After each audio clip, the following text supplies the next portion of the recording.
നന്നായിരിക്കും. ഇപ്പം നമുക്ക് ഈ ഭഗവത്ഗീത എന്ന് പറയുന്നത് ഒരു സ്വതന്ത്ര ഗ്രന്ഥമല്ല.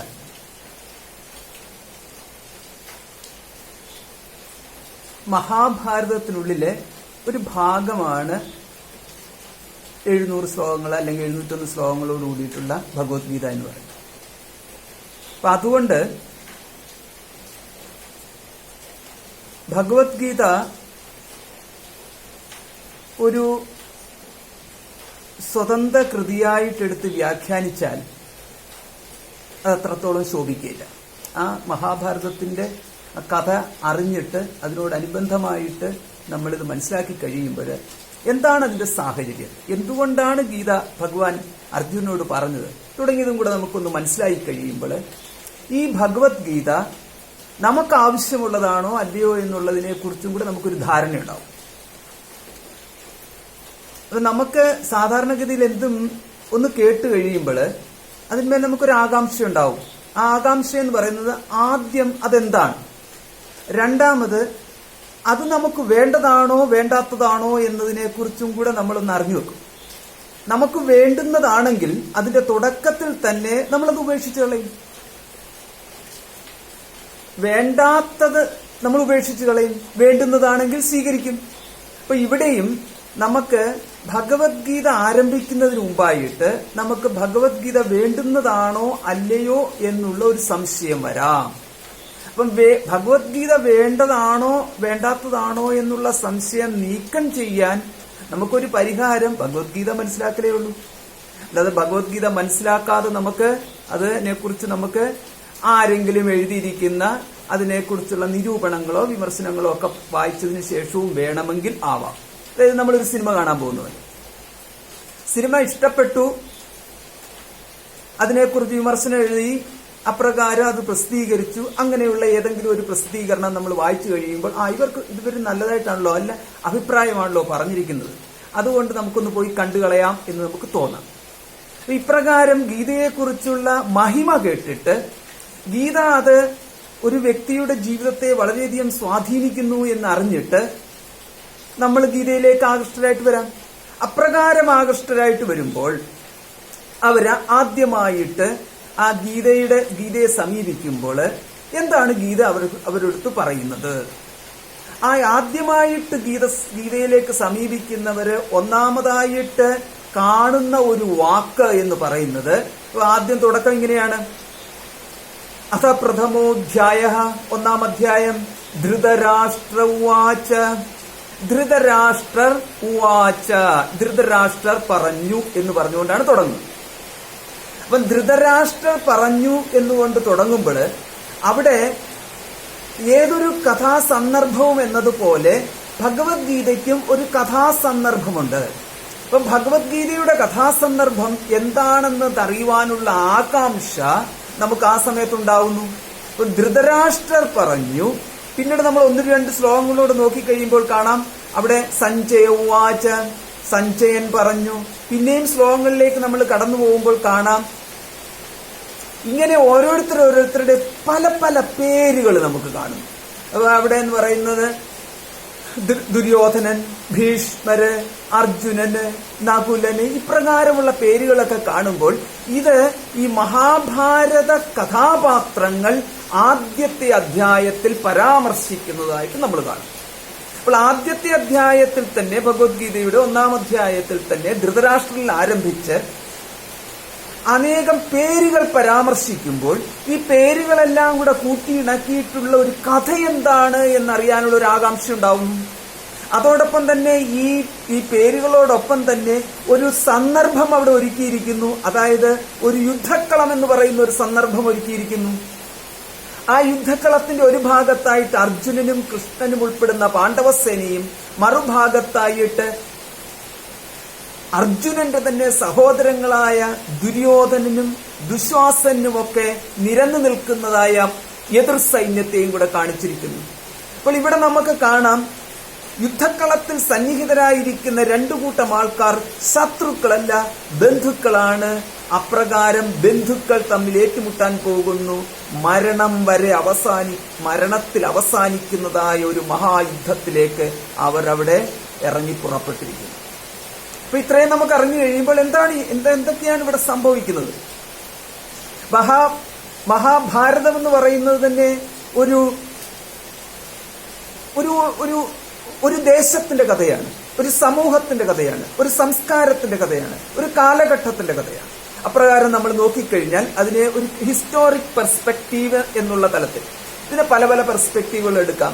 നമുക്കതിനെ ഒരു സോഷ്യോളജിക്കൽ പെർസ്പെക്റ്റീവ് എന്നുള്ള നിലയിൽ നമുക്ക് അക്കാലത്തെ ജനങ്ങൾ ജീവിച്ചിരുന്ന വർണ്ണ വ്യവസ്ഥകൾ എന്തായിരുന്നു, സാമൂഹ്യ വ്യവസ്ഥകൾ എന്തായിരുന്നു, നീതിശാസ്ത്രങ്ങളും നിയമങ്ങളും എന്തായിരുന്നു. അതേമാതിരി ഇതിനെ ഒരു സാഹിത്യത്തിന്റെ പെർസ്പെക്റ്റീവിൽ എടുത്തു കഴിഞ്ഞാൽ ആ കാലഘട്ടത്തിൽ എങ്ങനെയാണ് ശബ്ദങ്ങള്, അതിന്റെ പ്രയോഗങ്ങൾ നടത്തിയിരുന്നത്, അലങ്കാരങ്ങള് തുടങ്ങിയിട്ടുള്ളതിനെ കുറിച്ചും, അതേമാതിരി ഭാഷയെക്കുറിച്ച് പറഞ്ഞാൽ സാഹിത്യം, അതിന്റെ ഭാഷാ തലത്തിൽ നോക്കിക്കഴിഞ്ഞാൽ ഗ്രാമറിനെ കുറിച്ച് പറഞ്ഞാൽ ഇങ്ങനെ പല പല മേഖലകളെ കുറിച്ച് പറയാനുണ്ടാവും. അതേമാതിരി അക്കാലത്തെ ജനങ്ങളുടെ ജീവിത രീതി, അവരുടെ സാമ്പത്തിക സ്ഥിതി, ആ പൊളിറ്റിക്കൽ ലെവലുകള്, അതിനെക്കുറിച്ചും പറയാനുണ്ടാവും. അപ്പോൾ ഇതിനകത്ത് ഈ മഹാഭാരതത്തിന്റെ പല പല മുഖങ്ങളിലെ ഏതു മുഖമാണ് ഇവിടെ ഇപ്പോൾ ഗീത എടുത്ത് കാണിക്കാൻ പോകുന്നത്? നമുക്കൊരാകാംക്ഷ ഉണ്ടാവും. അങ്ങനെ വരുമ്പോൾ നമുക്കിവിടെ കാണാം, അതിന്റെ തുടക്കത്തിൽ നമുക്ക് കാണാം ധൃതരാഷ്ട്ര ഉവാച എന്നുള്ള പ്രയോഗത്തിനകത്തൂടെ ധൃതരാഷ്ട്രർ ചോദിക്കുന്ന ഒരു ചോദ്യമുണ്ട്. ധർമ്മക്ഷേത്രേ കുരുക്ഷേത്രേ സമവേത യുയുത്സവഃ മാമകാഃ പാണ്ഡവാശ്ചൈവ കിമകുർവത സഞ്ജയ. ഒന്നാമത്തെ ശ്ലോകമാണ്. ഇതിപ്പോ ഇൻട്രഡക്ഷൻ ആണ്. ഇൻട്രഡക്ഷന് ശേഷം നമുക്ക് ആ ശ്ലോകങ്ങൾ ചൊല്ലാം. ഇപ്പോ ഒന്നാമത്തെ ശ്ലോകത്തില് ധൃതരാഷ്ട്രർ സഞ്ജയനെ അഭിസംബോധന ചെയ്തുകൊണ്ട് ചോദിക്കുകയാണ്, ധർമ്മക്ഷേത്രേ കുരുക്ഷേത്രേ. ഇതിനെ നമുക്ക് ഒരു ധർമ്മക്ഷേത്രം എന്ന് പറയുന്ന ഈ കഥയോടനുബന്ധമായിട്ട് നിൽക്കുന്ന, ഹിസ്റ്ററിയോടനുബന്ധമായിട്ട്, ചരിത്രത്തോടനുബന്ധമായിട്ട് നിൽക്കുന്ന, ദേശനാമത്തോട് സംബന്ധിച്ച് നിൽക്കുന്ന കുരുക്ഷേത്രമായ ഈ ധർമ്മഭൂമിയിൽ എന്നുള്ള അർത്ഥമിടുക.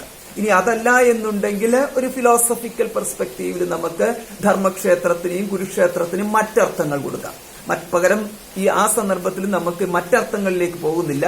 പകരം ഇതിനെ നമുക്കൊരു ഹിസ്റ്റോറിക്കൽ പെർസ്പെക്റ്റീവിൽ തന്നെ എടുത്തുകൊണ്ട് കുരുക്ഷേത്രം എന്ന് പറയുന്ന ഭൂമിയെയും ആ കുരുക്ഷേത്രം എന്ന ഭൂമിയുടെ വിശേഷണമായിട്ട് ആ കുരുക്ഷേത്രം ഒരു ധർമ്മക്ഷേത്രമാണെന്നുള്ള പ്രഖ്യാപനം എടുക്കാം.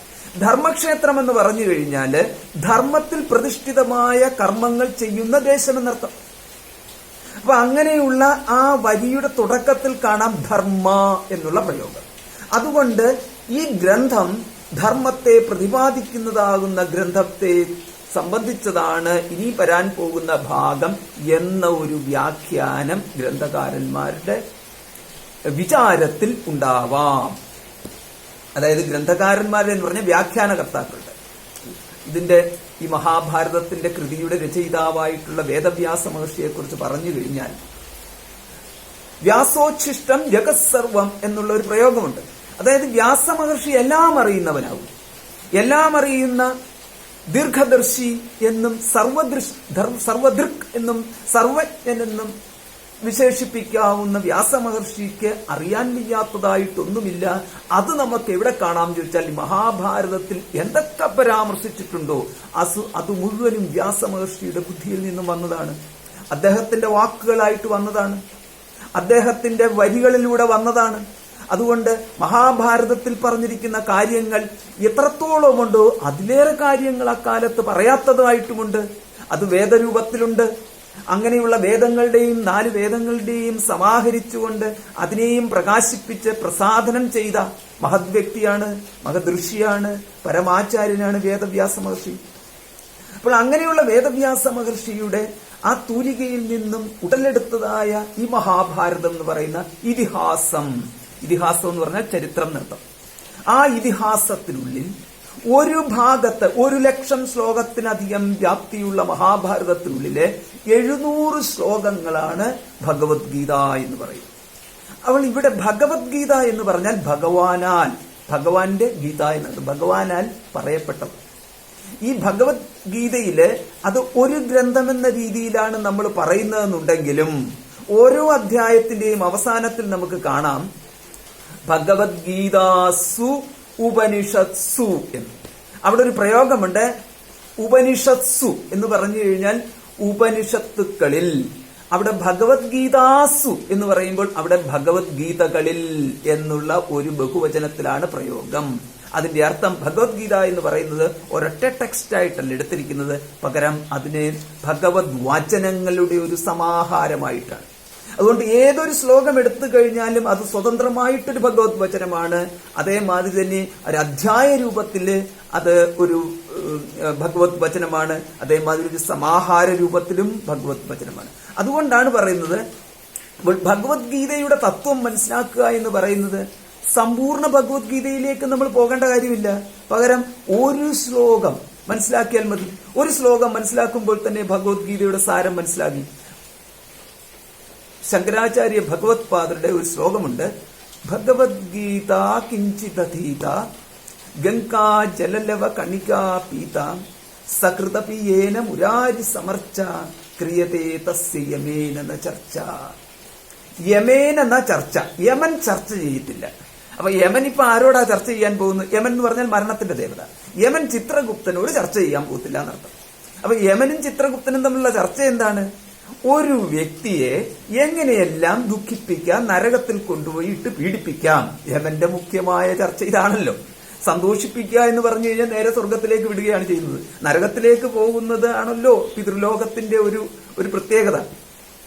അപ്പൊ അതിന്റെ എല്ലാം അധിപതിയായിട്ടിരിക്കുന്ന യമൻ ചിത്രഗുപ്തനുടെ സമ്പൂർണ്ണ ലിഖിതം കേട്ട് ചിത്രഗുപ്തന് ഒരു പുണ്യാപുണ്യങ്ങളെല്ലാം നോക്കിയിട്ട് ഇവൻ ഇവിടെ വസിക്കേണ്ടവനാണെങ്കിൽ ഇവിടെ വസിക്കണം, ഏതൊക്കെ ദുരിതം അനുഭവിക്കണമെങ്കിൽ ആ ദുരിതങ്ങളെല്ലാം അനുഭവിക്കണം എന്നുള്ള രീതിയിൽ കണക്ക് പുസ്തകം വെച്ചിരിക്കുന്ന ചിത്രഗുപ്തൻ, അതായത് ലോകത്തിലെ ആദ്യത്തെ കണക്ക് പിള്ള എന്നർത്ഥം. കംപ്ലീറ്റ് കണക്കും ഒരു തട്ടിപ്പുമില്ലാത്ത, ഒരു വെട്ടിപ്പുമില്ലാത്ത, അണുകിട തെറ്റാത്തതായ കണക്ക്. ആ കണക്കുള്ള ചിത്രഗുപ്തനുമായിട്ട് ധർമ്മദേവൻ എന്ന് പറയുന്ന യമൻ, യമധർമ്മരാജൻ ചിത്രഗുപ്തനുമായിട്ട് യമധർമ്മരാജൻ ചർച്ച ചെയ്യത്തില്ല. ആര്? ഈ വ്യക്തിയെക്കുറിച്ച് എന്ന് പറഞ്ഞാൽ ചർച്ച ചെയ്യാൻ സാഹചര്യം എപ്പോഴാണ് ഉണ്ടാകുന്നത്? അവിടെ യമരാജാവിന്റെ കൊട്ടാര ഒരു രാജ്യത്തെത്തുമ്പോൾ മാത്രമല്ലേ ഉള്ളൂ. മരണത്തിലേക്ക് എത്തുമ്പോൾ, മരണത്തിന്റെ ലോകത്തിലേക്ക് എത്തുമ്പോൾ മാത്രമല്ലേ ഉള്ളൂ. സ്വർഗത്തിലേക്ക് പോയി കഴിഞ്ഞാൽ പിന്നെ യമധർമ്മരാജന് ചർച്ച ചെയ്യേണ്ട ആവശ്യം വരുന്നില്ലല്ലോ. അതുകൊണ്ട് ഈ വ്യക്തി ഭഗവത്ഗീതയുടെ ഒരു ശ്ലോകം മനസ്സിലാക്കി കഴിഞ്ഞാൽ ആ വ്യക്തി പുണ്യാതിരേകം നേടി പുണ്യം കൊണ്ട് ഊർധ്വലോകത്തിലേക്ക് തന്നെ പോകുന്നു. ഭഗവത്ഗീത കിഞ്ചിതീത. അപ്പൊ അത് മാത്രമല്ല, ഗംഗാജലലവ കണികാ പീത. ഗംഗാജലം, അതായത് ഇവിടെ ഗംഗാജലം എന്ന് പറയുന്ന ഒരു വെറും ജലമായിട്ടല്ല കാണുന്നത്, പകരം അവിടെ ആ മനസ്സാണത് കാണുന്നത്. മനസ്സ് എന്ന് പറയുന്നത് ഭക്തിസാന്ദ്രമായ മനസ്സ്. അവിടെ ഞാൻ ഇനി എന്റെ പാപങ്ങൾ ക്ഷയിക്കണം, എനിക്ക് പുണ്യം ലഭിക്കണം എന്ന മനസ്സിൽ ഒരുവൻ സ്മരിച്ചുകൊണ്ട് ജലത്തെ സ്പർശിച്ചു കഴിയുമ്പോൾ ആ ജലം തന്നെ ഗംഗയാവുന്നു. അതുകൊണ്ട് ഗംഗാനദിയിലേക്ക് നമ്മൾ ഗംഗാനദി ദർശനത്തിന് വേണ്ടിയിട്ട് കാശിയിലേക്കോ ഋഷികേശിലേക്കോ ഹരിദ്വാറിലേക്കോ പോവണ്ട.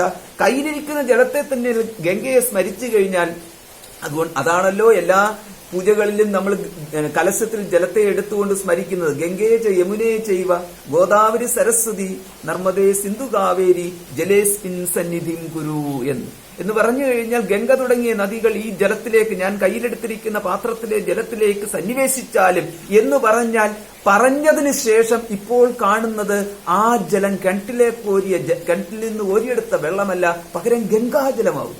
അപ്പൊ ഇത് സങ്കല്പത്തിലാണ് നിൽക്കുന്നത്. കയ്യിലെടുത്തിരിക്കുന്ന ജലം ഗംഗാജലമായിട്ട് സങ്കല്പിക്കുന്നത് പോലെ അപ്രകാരം സങ്കല്പിക്കുന്ന ഒരു വ്യക്തിയെ സംബന്ധിച്ചിടത്തോളം ഭാവന മാറും. ഭാവന മാറുന്നു എന്ന് പറഞ്ഞാൽ മനസ്സു മാറുന്നു. മനസ്സിന്റെ കലുഷിത ചിത്തം എന്ന് വിശേഷിപ്പിക്കാവുന്ന തരത്തിലുള്ള ധർമ്മ സംഘടനകളുടെ മേഖലകളിൽ നിന്നും മനസ്സ് മുക്തമാവും. അങ്ങനെ മനസ്സ് മുക്തമായി കഴിയുമ്പോൾ മനസ്സിന് പ്രസന്നതയുണ്ടാവുന്നു. ഇതാ ഈ ഗംഗാജലം, പവിത്രമായ ഗംഗാജലം എന്റെ പാപങ്ങളെ നശിപ്പിക്കുന്നതായിട്ട് ഭവിക്കുന്നു എന്നുള്ള സങ്കല്പം ഇവനെ മനസ്സിലേക്ക് സന്നിവേശിച്ചുകൊണ്ട് മനസ്സിനെ പവിത്രമാക്കും. അപ്പൊ പിന്നീടെന്ന് പറഞ്ഞു കഴിഞ്ഞാൽ അപ്പം പാപരഹിതനായിട്ട് മാറി. ഇത്രയേ ഉള്ളൂ. പാപം എന്ന് പറയുന്നതും പുണ്യം എന്ന് പറയുന്നതും ഒരുവന്റെ സങ്കല്പത്തിൽ പ്രതിഷ്ഠിതമാണ്. ഒരുവന്റെ വിചാരത്തിൽ അവൻ തെറ്റൊന്നും ചെയ്തിട്ടില്ല എന്ന് അവൻ വിചാരം ചെയ്തു കഴിഞ്ഞു അവന്റെ സങ്കല്പത്തിൽ അവൻ പാപിയല്ല, അവൻ ശരിയാണ് ചെയ്തിരിക്കുന്നത് എന്നാണ്. പിന്നീട് അവന്റെ സങ്കല്പത്തോടൊപ്പം സമഷ്ടി സങ്കല്പം എന്ന് പറയുന്ന ഒന്നുമായിട്ടൊരു സംബന്ധമുണ്ട്. ഒരു വ്യക്തിയുടെ സങ്കല്പത്തിലെ പുണ്യപാപങ്ങള് സമഷ്ടിയുടെ സങ്കല്പത്തിലെ, അത് സമൂഹത്തിന്റെ ദൃഷ്ടിയിലെ പുണ്യപാപങ്ങളുമായി പുണ്യമെന്ന് കൽപ്പിക്കപ്പെട്ടതും പാപമെന്ന് കൽപ്പിക്കപ്പെട്ടതുമായ കാര്യങ്ങളോട് സമരസപ്പെട്ട് വരുമ്പോൾ ഇവൻ ചെയ്തിരിക്കുന്ന പുണ്യവും അവർ സമൂഹം കാണുന്ന പുണ്യവും ഒന്നാണ് എന്നുണ്ടെങ്കിൽ ഇവൻ കീർത്തിമാനായിട്ടും ശ്രേഷ്ഠനായിട്ടും ഭവിക്കും. അതേസമയം സമൂഹം കാണുന്നതും ഇവൻ കാണുന്നതും രണ്ടാണ് എന്നുണ്ടെങ്കിൽ അവിടെ ഒരു സംഘട്ടനം ഉണ്ടാവും. ആ സംഘട്ടനം ഇവനിലും പ്രക്ഷുബ്ധതയുണ്ടാക്കുന്നു, സമൂഹത്തിലും പ്രക്ഷുബ്ധതയുണ്ടാക്കുന്നു. ഇവർ തമ്മിലുള്ള സംഘട്ടനത്തിൽ ബലവാനായിട്ടുള്ളത് ഇവനാണെങ്കിൽ ഇവൻ സമൂഹത്തെ ജയിക്കുന്നു, സമൂഹമാണെങ്കിൽ സമൂഹം ഇവനെ ജയിക്കുന്നു. ഇങ്ങനെ വരുമ്പോഴാണ് ചില ഏകാധിപതിമാര് ഒറ്റയ്ക്കുള്ള ബലത്തിൽ സമൂഹത്തെ അവർ തോൽപ്പിച്ചു കളയുന്നു. മറ്റു ചിലരെയാണെങ്കിൽ സമൂഹം തോൽപ്പിച്ചു കളയുന്നു. ഇങ്ങനെ പല പല സംഭവങ്ങൾ ഉണ്ടാവുന്നു. അതുകൊണ്ട് ആർക്കുള്ളതാണ് ഈ ലോകം? ബലവാനുള്ളതാണ് ലോകം. അതേപോലെ ആരാണ് വിജയി? ഈ യുദ്ധക്കളത്തിൽ അവസാനം വരെയും പ്രാണൻ പോകാതെ നിലനിൽക്കുന്നവനാണ് വിജയി. ജയിച്ചു എന്ന് പറഞ്ഞു കഴിഞ്ഞാൽ അവൻ ജീവിച്ചിരിക്കണം, എങ്കിൽ മാത്രമേ ജയമാവട്ടെ. അപ്പോൾ ഇതെല്ലാം കൊണ്ട് നമ്മൾക്ക് കാണാം, ഇത് എന്ന് പറഞ്ഞു കഴിഞ്ഞാല് ഒരു ജീവിതത്തിന്റെ കഥയാണ് മഹാഭാരതം. ആ ജീവിതത്തിലെ ധർമ്മവും അധർമ്മവും എന്ന് പറയുന്നത് വിശകലനം ചെയ്യുന്ന ഒരു കഥയായിട്ട് മാറുന്നു ഈ പറഞ്ഞിരിക്കുന്ന മഹാഭാരതം. ഇതിനുള്ള മഹാഭാരതത്തിലെ കഥാപാത്രങ്ങൾ എടുത്തു നോക്കിക്കഴിഞ്ഞാൽ എല്ലാവരും ഓരോരോ ധർമ്മത്തിൽ പ്രതിഷ്ഠിതരുമാണ്. സമ്പൂർണമായിട്ട് അധർമ്മി എന്ന് പറയാൻ ആരുമില്ലാത്തതായ ഒരു രംഗമാണ് നമുക്കവിടെ കാണുന്നത്. അതേമാതിരി ബന്ധങ്ങൾ നോക്കിക്കഴിഞ്ഞാൽ എത്രയെത്ര ബന്ധങ്ങളുടെ നൂലാമാലകളാണ് കടന്നു പോകുന്നത്. ഇങ്ങനെ സമൂഹത്തിന്റെ സർവ സങ്കീർണതകളും പ്രകാശിപ്പിച്ചിരിക്കുന്നതായ ഈ മഹാഭാരതം. അപ്രകാരം സങ്കീർണതകളിൽ വസിക്കുന്ന ഒരു വ്യക്തിയാണ് നമ്മളെങ്കിൽ അന്നത്തെ കാലഘട്ടത്തിൽ നിന്നും വ്യത്യസ്തമായ ഒന്നും തന്നെ ഇവിടെ സംഭവിച്ചിട്ടില്ല. ഇപ്പോഴും അത് തന്നെയാണ് സംഭവിച്ചുകൊണ്ടിരിക്കുന്നത്. എന്ന് പറഞ്ഞു കഴിഞ്ഞാൽ സഹോദരങ്ങൾ സഹോദരങ്ങളുമായിട്ട് ഏറ്റുമുട്ടുന്നു, അയൽവക്കക്കാരുമായിട്ട് ഏറ്റുമുട്ടുന്നു, ഒരു സമൂഹം മറ്റൊരു സമൂഹവുമായിട്ട് ഏറ്റുമുട്ടുന്നു, വൺ ഗ്രൂപ്പ് എന്ന് പറയുന്ന മറ്റൊരു ഗ്രൂപ്പുമായിട്ട് ഏറ്റുമുട്ടുന്നു. ഇങ്ങനെ പല പല ഏറ്റുമുട്ടലുകൾ നടക്കുന്നു. അതിനകത്ത് പലപ്പോഴും ഏറ്റുമുട്ടലുകൾ എന്ന് പറഞ്ഞാൽ വാക്കുകൾ കൊണ്ടുള്ള ഏറ്റുമുട്ടലുകൾ മാത്രമല്ല, അവിടെ ബിസിനസ് മേഖലകളിൽ ഏറ്റുമുട്ടലുകൾ ഉണ്ടാകുന്നു. ഒരുവനെ പരാജയപ്പെടുത്തുന്നു, മറ്റൊരുവൻ ജയിച്ചു കയറുന്നു. അതേമാതിരി ഭൂമി കയ്യേറുന്നതിനകത്തും ഭൂമി മേടിച്ചു കൂട്ടുന്നതിനകത്ത് രഹസ്യാത്മകത നിലനിർത്തിക്കൊണ്ട് പല പല കാര്യങ്ങൾ ചെയ്യുന്നു. രാഷ്ട്രീയ പാർട്ടികളുടെ ഏറ്റുമുട്ടിക്കൊണ്ട് ഭരണം തന്നെ പിടിച്ചെടുക്കുന്നു. അപ്പോൾ ഏറ്റുമുട്ടലുകൾ എന്ന് പറയുന്നത് ഒരു പരമ്പരയാണ്. ഒരു ജീവിതം എന്ന് പറയുന്നത് സംഘടനാത്മകമാണ് ജീവിതം. ആ സംഘടനാത്മകമായ ജീവിതത്തില് വിജയം എന്ന് പറയുന്നതാണ് ഓരോരുത്തരും കാംക്ഷിക്കുന്നത്. പക്ഷേ വിജയം എന്ന് പറയുന്നത് കാംക്ഷിച്ചു എന്നത് കിട്ടുന്നില്ല. ഇനി അഥവാ കർമ്മം ചെയ്തു എന്നതുകൊണ്ടും കിട്ടുന്നില്ല. വിജയം എന്ന് പറയുന്നത് അർഹതപ്പെട്ടവരെ തേടിയെത്തുന്നു കാലത്തിൽ എന്ന് മാത്രമേ നമുക്ക് പറയാൻ പറ്റത്തുള്ളൂ. പല സന്ദർഭത്തിലും നല്ലതുപോലെ ചെയ്യുന്നു, പക്ഷേ നമ്മൾ ഉദ്ദേശിച്ച വിജയമല്ല അവിടെ കിട്ടുന്നത്. അപ്പൊ ഇങ്ങനെയൊക്കെ വന്നിരിക്കുന്ന സന്ദർഭത്തില് ഇവിടെ നമുക്ക് നോക്കാം, ഇവിടെ നമുക്ക് പ്രശ്നങ്ങൾ പിന്നെ പരിഹാരങ്ങൾ എന്ന് പറയുന്ന രണ്ട് മേഖലകൾ കാണാം. അതിൽ ഒന്നാമത്തെ പ്രശ്നം സാമ്പത്തികം, എക്കണോമിക്കൽ ഇഷ്യൂസ്, സൊല്യൂഷൻ, അതിനുള്ള പരിഹാരങ്ങൾ ഉണ്ടാവുന്നു. പൊളിറ്റിക്കൽ ഇഷ്യൂസ്, അതിനുള്ള പ്രോബ്ലംസ്, പൊളിറ്റിക്കൽ പ്രോബ്ലംസ്, പരിഹാരങ്ങൾ ഉണ്ടാവുന്നു. ചിലപ്പോൾ ഭരണകൂടം തന്നെ മാറുന്നു, അല്ലെങ്കിൽ ഭരണകൂടത്തിന്റെ നയങ്ങൾ മാറുന്നു, അല്ലെങ്കിൽ ആ നയങ്ങളുടെ ഗൗരവം, ലഘുത്വം തുടങ്ങിയവ വേർതിരിച്ചുകൊണ്ട് ഗൗരവമായിട്ടുള്ളതിനെ മാത്രം പരിഗണിക്കുന്നു. പല രീതിയിൽ സംഭവിക്കാം. അപ്പൊ ഇങ്ങനെയുള്ള പൊളിറ്റിക്കൽ ഇഷ്യൂസ്, അതിനുള്ള പരിഹാരങ്ങൾ, അപ്പൊ ഇങ്ങനെ ഓരോന്നും വന്നു കഴിയുമ്പോൾ നമുക്ക് നമ്മളിലേക്ക് തന്നെ വരുമ്പോൾ ഈ ഓരോ സമൂഹത്തിന്റെ പ്രശ്നങ്ങളും നമ്മുടെ പ്രശ്നത്തിന്റെ ഭാഗമാകുന്നു. അതായത് സമൂഹത്തിലെ പൊളിറ്റിക്കൽ ഇഷ്യൂസ് വന്ന് അത് പ്രോബ്ലം വളരെ ശക്തമായി കഴിയുമ്പോൾ ജാഥകളും സമരങ്ങളും ഉണ്ടാകുകയും ജനങ്ങൾ തെരുവിലോട്ട് ഇറങ്ങുമ്പോൾ നമ്മളും വാർത്തകൾ കണ്ടുകൊണ്ട് അസ്വസ്ഥരായിരിക്കുന്നു. ഇഷ്യൂസ് നമുക്കുണ്ടായി. അപ്പോൾ അത് മനസ്സിലേക്ക് പ്രവേശിച്ചു. അപ്പൊ പുറത്തെന്തൊരു പ്രശ്നമുണ്ടെങ്കിലും മനസ്സിലേക്ക് പ്രവേശിക്കുന്നു അറിയുന്നത് കൊണ്ട്. ഇനി നമുക്ക് സാമ്പത്തികം നോക്കാം. രാജ്യത്തിന്റെ സാമ്പത്തിക പ്രശ്നം, രാജ്യം സമ്പത്തിന്റെ സമാഹാരമാണ്. സർവ്വ വ്യക്തികളുടെയും സമ്പത്തിന്റെ സമാഹാരമാണ് രാജ്യത്തിന്റെ സമ്പത്ത്. ആ രാജ്യത്തിന്റെ സമ്പത്തിന്റെ ഖജാനയില് ശോഷണം സംഭവിക്കുമ്പോൾ അത് വ്യക്തികളുടെ പോക്കറ്റുകളിലേക്കുള്ള ശോഷണവുമായിട്ടും കൂടെ മാറ്റപ്പെടുന്നു. അങ്ങനെ രാജ്യം സമ്പത്ത് ക്ഷയിച്ച് വരുന്നതനുസരിച്ച് ഓരോ വ്യക്തികളും, ഗ്രീസ് തുടങ്ങിയിട്ടുള്ളതിന്റെ ഉദാഹരണം അതാണ്. ഇപ്പൊ രാജ്യം ക്ഷയിക്കുന്നതനുസരിച്ച് വ്യക്തിയും ക്ഷയമുണ്ടാവുന്നു. അതുകൊണ്ട് അത് നമുക്ക് സാമ്പത്തിക പ്രശ്നമുണ്ടാവുന്നു. ഇനി രാജ്യം സമൃദ്ധമായിട്ടിരിക്കെ വ്യക്തിക്ക് സാമ്പത്തിക പ്രശ്നമുണ്ടാവുന്നു, അത് നമുക്ക് പ്രശ്നമുണ്ടാവുന്നു. അപ്പൊ ഇങ്ങനെയൊക്കെ വരുമ്പോൾ എക്കണോമിക്കൽ ഇഷ്യൂസ് ഉണ്ട്, അതായത് എക്കണോമിക്കൽ പ്രോബ്ലം ഉണ്ട്, നമുക്കൊരു സൊല്യൂഷൻ വേണം. സൊല്യൂഷൻ, സാമ്പത്തിക പ്രശ്നങ്ങൾക്ക് സൊല്യൂഷൻ സാമ്പത്തിക ലാഭം തന്നെയാണ്. പൊളിറ്റിക്കൽ ഇഷ്യൂസ്, പ്രോബ്ലംസിന് പരിഹാരം പൊളിറ്റിക്കൽ മേഖലയിൽ തന്നെയാണ്. സോഷ്യൽ ഇഷ്യൂസ് എന്ന് പറഞ്ഞു കഴിഞ്ഞാൽ വിവിധ തരത്തിലുള്ള സോഷ്യൽ ഗ്രൂപ്പുകൾ എന്ന് പറയുമ്പോൾ റിലീജിയസ് ഗ്രൂപ്പ്സ്, അതേമാതിരി മറ്റ് പല മേഖലകളിലുള്ള ഓരോരോ തരത്തിലുള്ള സംഘടനകൾ.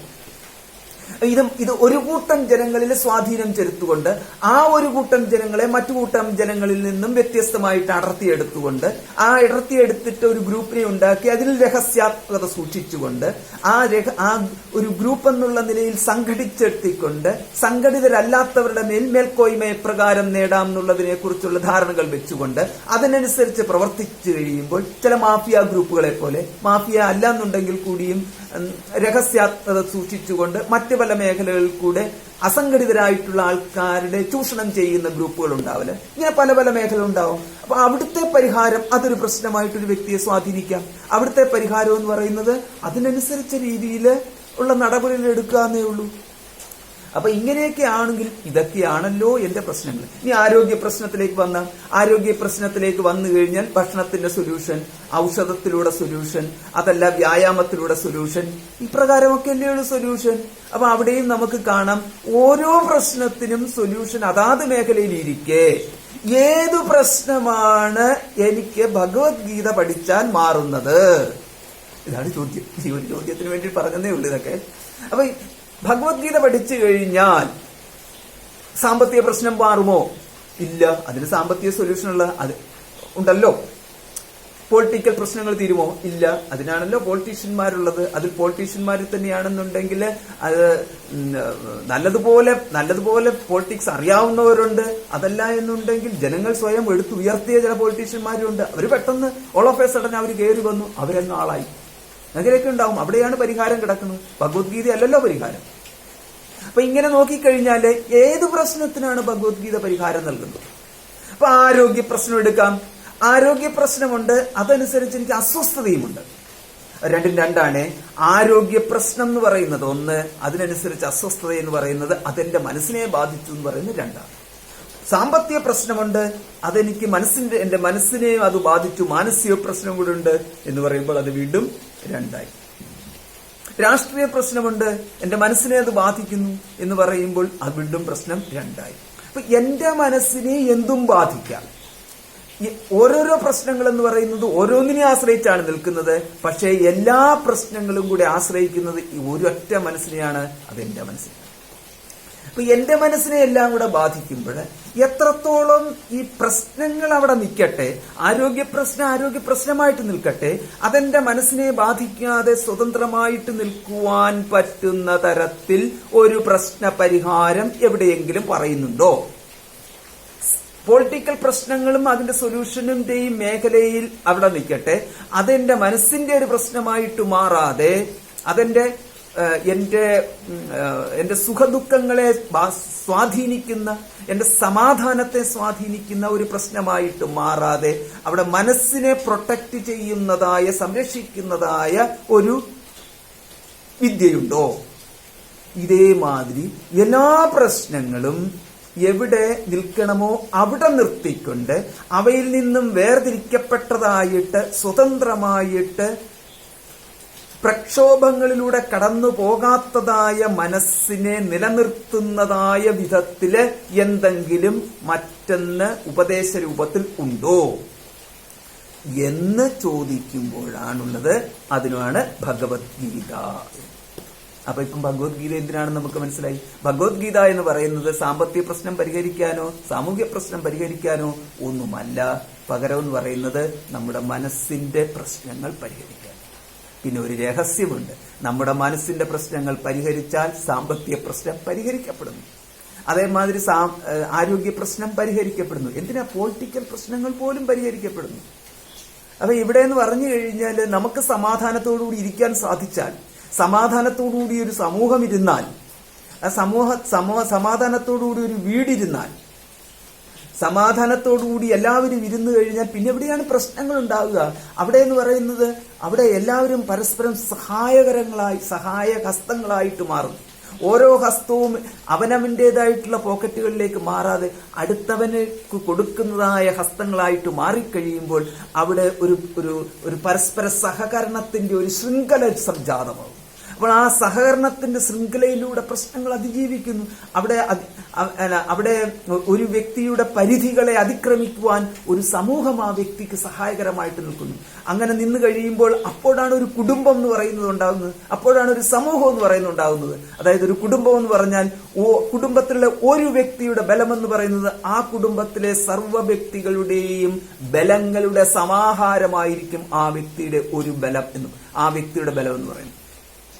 അതേമാതിരി തന്നെ ഒരു സമൂഹത്തിന്റെ ബലം എന്ന് പറയുന്നത് ആ സമൂഹത്തിലുള്ള സർവ്വ വ്യക്തികളുടെയും സമാഹാരമായിരിക്കും. ആ ബലങ്ങളുടെ സമാഹാരമായിരിക്കും ആ ഒരു സമൂഹത്തിന്റെ ബലം എന്ന് പറയുന്നത്. അപ്പോൾ ഇവിടെ ഒരു വ്യക്തിയുടെ ബലം ആ കുടുംബത്തിലുള്ള സർവ്വ വ്യക്തികളുടെയും ബലമാണ് എന്ന് പറഞ്ഞാൽ ആ ഒരു വ്യക്തിക്ക് വേണ്ടിയിട്ട് ആ കുടുംബം ഒന്നാകെ നിൽക്കുന്നു എന്നർത്ഥം.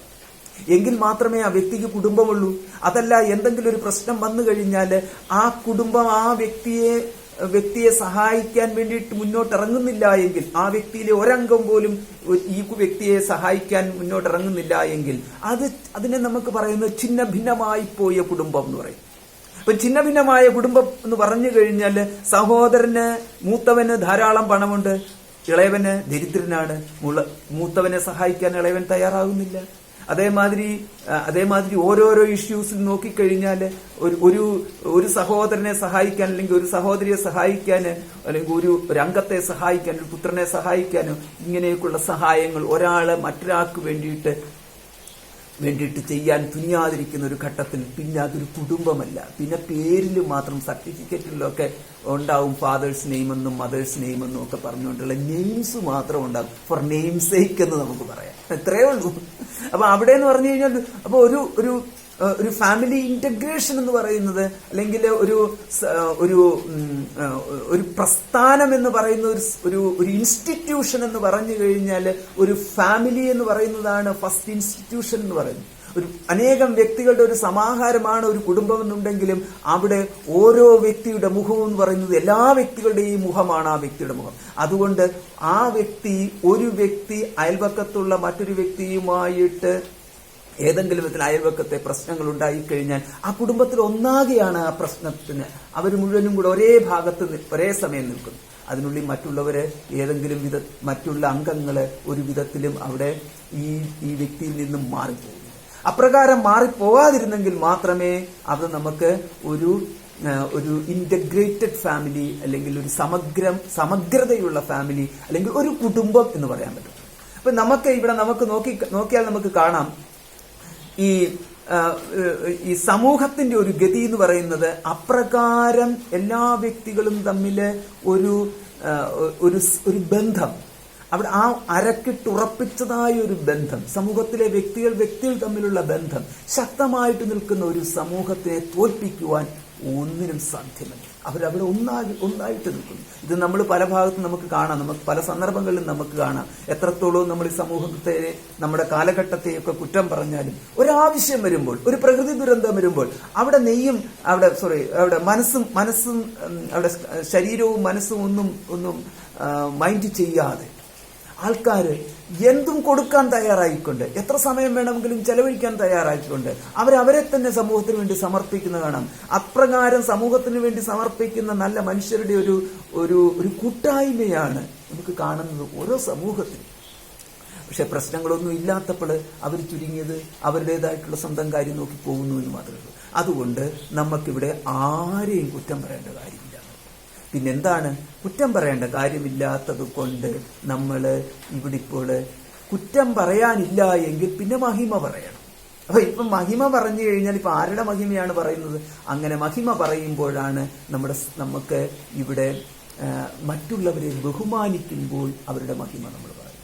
അപ്പൊ മറ്റുള്ളവരെ നമ്മൾ ബഹുമാനിക്കണമെങ്കിൽ അവനവന്റെ ഉത്കൃഷ്ടത നമുക്കുണ്ട് എങ്കിൽ മാത്രമേ നമുക്ക് മറ്റൊരാളെയും ബഹുമാനിക്കാനും പറ്റത്തുള്ളൂ. അതടുത്ത പ്രശ്നമാണ്.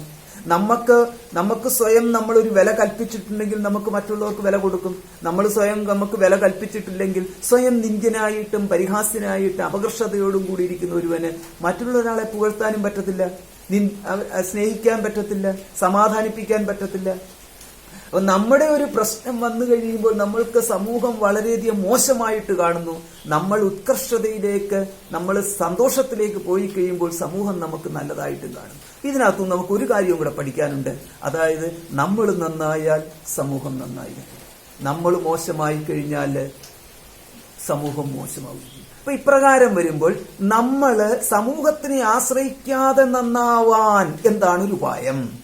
അതായത് സമൂഹം നന്നായിട്ട് ഞാൻ നന്നാവാം, അതായത് ചുരുക്കത്തിൽ കൂട്ടുകാർ നന്നായിട്ട് ഇവൻ നന്നാവും എന്നുള്ള രീതി അല്ലാതെ സ്വയം ഒരുവൻ നന്നാവാൻ എന്ത് ചെയ്യണം? അവിടുന്ന് വേണം നമുക്ക് പഠിപ്പിക്കാൻ ആരെങ്കിലും വേണം. അപ്പൊ ഇപ്രകാരം നോക്കിക്കഴിയുമ്പോൾ ഇതാണ്